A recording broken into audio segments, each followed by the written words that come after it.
fraternité.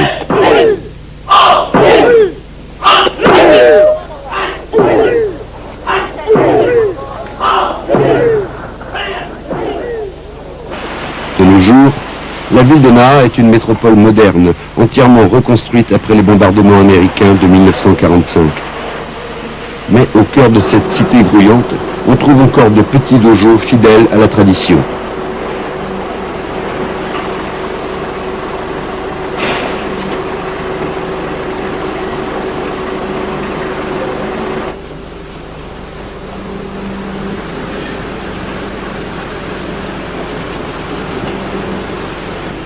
Nous sommes dans le dojo du maître Meitoku Yagi, dixième dan Goju Ryu. Maître Yagi a formé lui-même ses deux fils, Meitetsu à gauche et Meitatsu à droite, qui un jour prendront sa succession.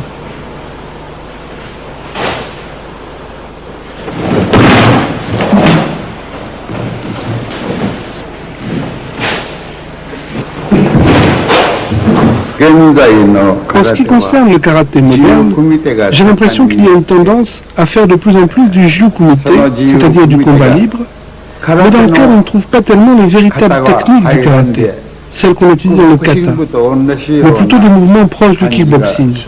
C'est une tendance que je trouve perverse.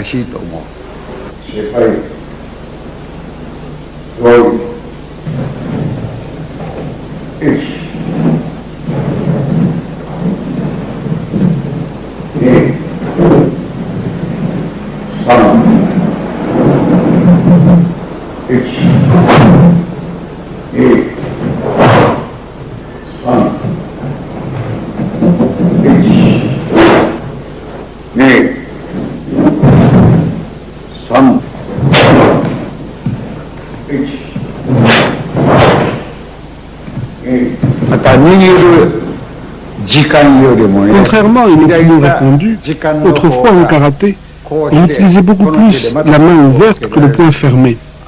C'est seulement quand le karaté a été introduit dans les écoles qu'on a fait fermer les poings aux écoliers. Avec la main ouverte, on peut à la fois attaquer et bloquer. L'attaque est beaucoup plus rapide. Pour attaquer les points vitaux, par exemple les yeux, il est plus facile d'utiliser la main ouverte. En fait, la main ouverte est une arme beaucoup plus redoutable que le poing.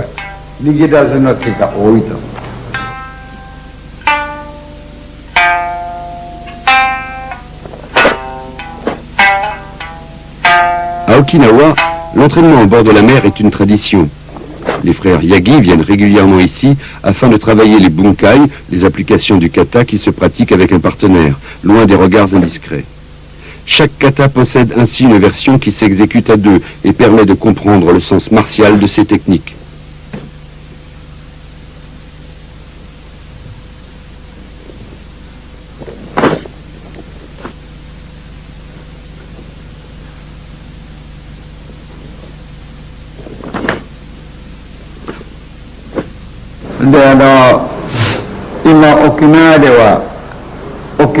À présent, à Okinawa, il existe deux fédérations de karaté, l'Okinawa Karaté-do Renmei et la Ken Renmei.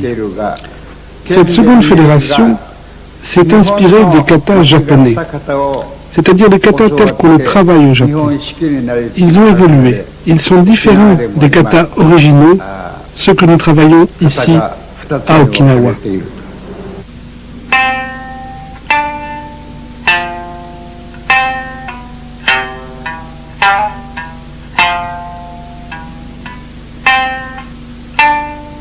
Ce kata fut ramené de Chine par Kanryo Igaona, grand maître du Naate. Né en 1853, Kanryo partit à l'âge de 23 ans en Chine, dans la province de Fujian. Là, il devint l'élève d'un maître chinois nommé Ryu Ryuko et de son assistant Wan Shinzan. Kanryo apprit les katas Sanshin, Sienshin, Shizoshin, Sanseru, Seisan, Kuru Runfa et Suparimpei. Après avoir passé une dizaine d'années en Chine, il revint à Okinawa et se mit à enseigner son art dans la ville de Naha. À sa mort, en 1917, son disciple Shozun Miyagi lui succéda.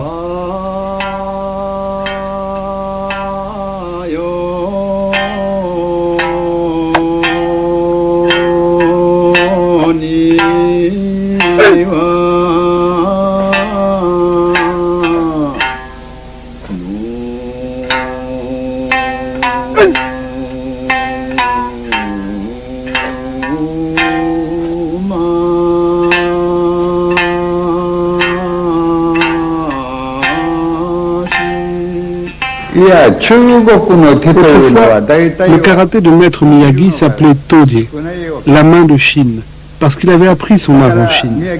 Les techniques de combat chinoises utilisent beaucoup plus les mains ouvertes que les poings.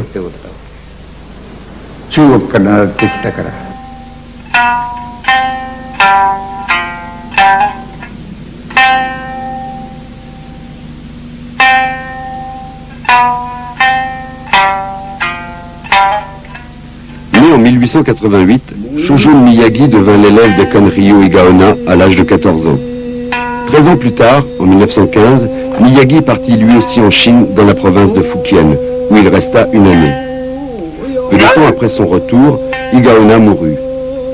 Miyagi se mit à enseigner. De Chine, il avait ramené 2 katas, Tensho et Seifa, inspirés du style de la grue blanche. Plus tard, il créera 2 katas Gekisai à l'usage des débutants. En 1937, un élève de Miyagi, Jinan Shinzato, effectua une démonstration au Japon. On lui demanda le nom de son école et il ne sut que répondre.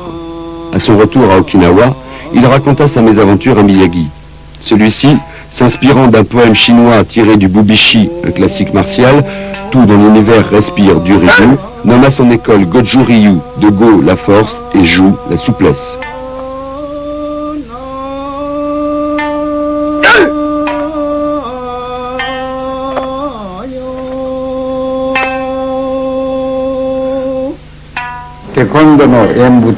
Nous avons de plus en plus d'échanges avec des karatékas étrangers et j'ai l'impression que le karaté à l'étranger est en plein développement.